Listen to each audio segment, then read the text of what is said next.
So I just came out of this movie, and I want you guys to know that I will die for Rakakuni. I will rob a bank for Rakakuni. I will be willing to sacrifice plenty of my own friends and family on the altar for the sake of Rakakuni. And that's really all I have to say about this film.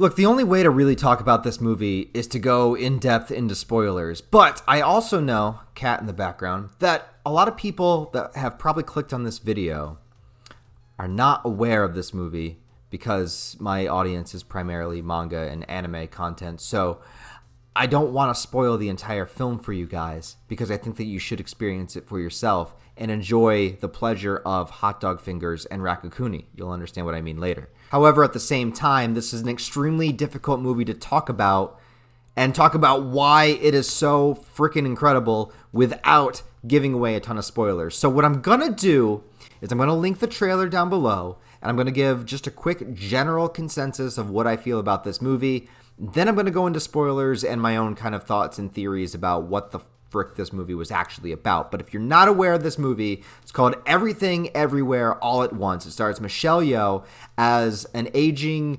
co-owner of a laundromat with her husband. They're both from China, and they are having a lot of problems with their taxes. And that's the movie. Oh, but then something happens, and all of a sudden Michelle Yeoh is connected to the multiverse, and she is responsible for saving all of humanity everywhere throughout the entire multiverse, where she is constantly flipping back and forth in between different versions and variations of herself. And there's lots of crazy shit that happens. There's hot dog fingers, there's apes, there's raccoons. I don't know what's going on in this movie. There's a butt plug at one point. I'm telling you, you got to watch this movie. It's extremely important that you do so. We are in an era, and look, I love my big superhero movies also. I love, the action adventure films and whatever that studios kind of constantly pump out. But studios are limited to a degree because there always is that kind of ruling idea of what they're allowed to show, where they're allowed to show it, what they have to cut back. They have to obey producers. They have to obey all of these things. And I'm not saying that wasn't part of this movie, probably somewhere, but this is by the studio A24. And A24 seems to be one of those studios that's constantly smoking up joints and just saying, you know what, what's your movie idea? And some guy's like, well, I have this idea about a baby with a goat face. And he's like, let's make that goddamn movie. That is A24. And with this movie, someone came into it and was like, look, I want to do this movie about family and love and relationships and what it means to accept things and to understand that there is unlimited possibility and potential in our lives, but nothing is going to be perfect and yada, yada, yada. But at the same time, I want to have awesome kung fu fights. I want to have a guy shove a butt plug up his ass. I want to have the IRS agent staple something to her forehead and then become like a sumo wrestler. I need this to happen in the movie. And the people at A24 are just like, fuck, that's gold. And they're right. And they made this movie. Action, intensity, a really profound story within here, if you can call it coherent enough to be a story, but it actually has a lot of resonance and a lot of meaning to it. But at the same time, it's packaged within this out there bizarre multiverse traveling story where at one point characters just turn into rocks. I'm sorry, it's no spoiler, but you're not going to understand until you see the movie anyways.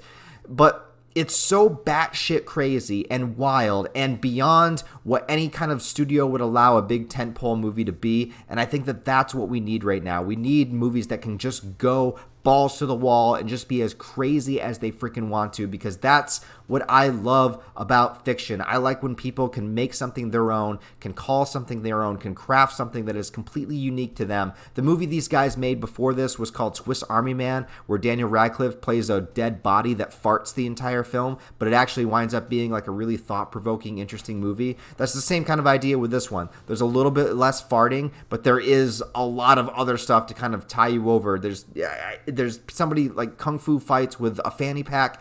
It's crazy, and it's so much fun, and it's absolutely hilarious, and it has a lot of heart to it. And I really, really do recommend that you guys see this, because these are the kind of movies that deserve to be making some more money at the box office, that deserve to be seen by more people.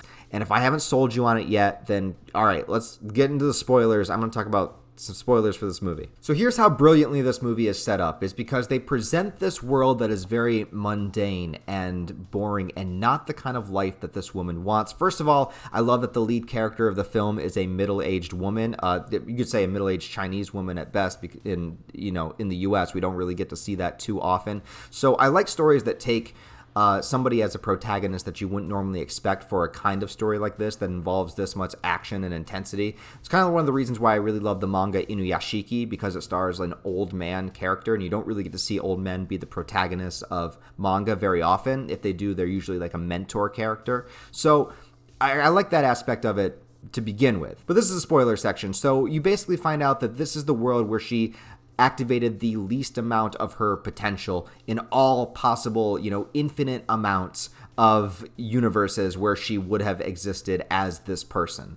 There's other universes, of course, where she doesn't exist at all, and there's just rocks, and there's googly eyes on a rock, and they talk to each other. That's fine. That was brilliant, by the way. I love how they said that, actually most universes are like this. Most universes never even got to the point where we could have life, but here we are. So I thought that was great. But so you have her, and you have her basically being this one person that has the potential to save the multiverse in herself because she had the most unused potential.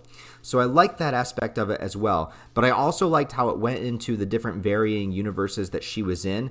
And some she was really successful, and some she was really powerful physically. Some she was just really skilled, whether it be at sushi chef or as just like a sign twirler or a singer or whatever the case may be. There's all these kind of branching off universes. Basically how they explain it in the movie is, so this one universe figured out a way to kind of adapt properties of themselves from other multiverses, right? So there's this technology where you wear it on your ear and you have to do some little mundane event that will sync you up to that universe, to how you would have eventually became this person.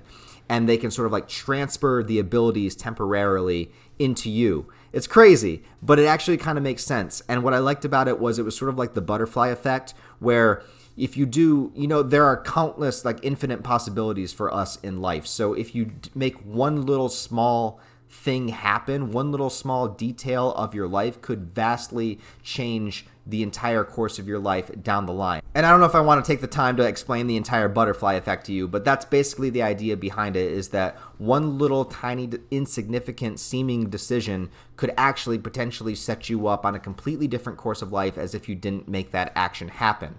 So it was really funny to me that the way that they would access the abilities of an alternate variant of yourself and through a different universe was to do some sort of small mundane thing. Like the one guy, he had to get 4 specific paper cuts on his hand. Like whatever that meant, that was the thing that would eventually lead him to being able to do something else in life. I know that sounds like really stupid, but it actually makes a lot of sense. Imagine if you were like 10 minutes early or 10 minutes late if you were on your way to somewhere. What if you just narrowly missed a car crash? What if you just narrowly missed running into somebody? What if you just narrowly missed this and that? And it just sort of builds over time and it starts to expand. And that I find that kind of stuff fascinating, like the things that have to do with the butterfly effect and what could possibly alter your life. I don't know about you guys, but for me personally, I'm always thinking, what if I didn't make this decision, or what if I didn't make that decision? Even making this YouTube channel, I think, what if I never got into anime and manga? What if I decided to never read Berserk? What if I decided that I was never even going to try to make a YouTube channel? What if I had given up doing YouTube? What if I had gotten a girl pregnant 10 years ago? What if I, there's so many different variations of where that could have led you in life. And we find our main character, forgive me, the character's name escapes me, but Michelle Yeoh's character, she starts to see how great potential things were in all these other variant universes. And she starts to think like she made such a horrible mistake. She wants to divorce her husband, and she doesn't approve of her daughter and her relationship and everything. She, her basically becoming her own person. And she's working this sort of like dead-end job where she's kind of forced to be there, and her father's very domineering, and it's like all of these things fucking suck. And she looks at other versions of herself, and she sees, the one version that became basically a movie like action kung fu star, and how amazing it was. And it was all because she didn't get with her husband many years ago. But then what was interesting was that they had this moment together that I really, really thought was profound. about this movie, and I mean this seriously, in a movie where people are literally having like hot dog fingers shoving in each other's faces and there's like mustard and ketchup coming out of them. Yes, that happens. There's this really profound moment where she meets her husband again, the person that would have been her husband again in this alternate universe where they had never really truly gotten together and they went their different paths and they both became extremely successful. Like she was a famous movie star, he was like a businessman, and they were both like really, really successful. And they had this moment of sort of rekindling, but in this universe they never had a child together. It's been this universe where there's like 20, 30 years where they haven't been together. And they have this really good conversation, and the husband says something along the lines of, this isn't this, this life I have is good and everything, but I really would have been perfectly okay just working a dead end job with you and being with you every single day. And it just like, it really kind of like hit me, man. It really kind of hit me. And I think what the movie was trying to say with that, and with her daughter, who was kind of like becoming her own person, and her needing to be able to accept that and not be as overbearing and dominating as her father was to her, leading her on the course to where she becomes this ultimate like villain of the multiverse, was that, we all live in our own little personal hells, right? We all have bigger goals and dreams and things that didn't pan out and things we wanted to do. And maybe, I wanted to be a singer. Maybe I wanted to be a chef. Maybe I wanted to do this, and maybe I wanted to do that. But your timeline, is only one timeline. And there might be an infinite amount of multiverse versions of you out there, but you only get to do one thing. And there are things within that one thing that are worth valuing that maybe you don't appreciate because you keep thinking about the things that you don't have or didn't wind up having, or the course of life that you were on didn't necessarily end up the way you thought it would. But for everything that you gain, you have to sacrifice something else. So it's sort of like about being appreciative of the things that you do have within your own specific world, within your own specific timeline.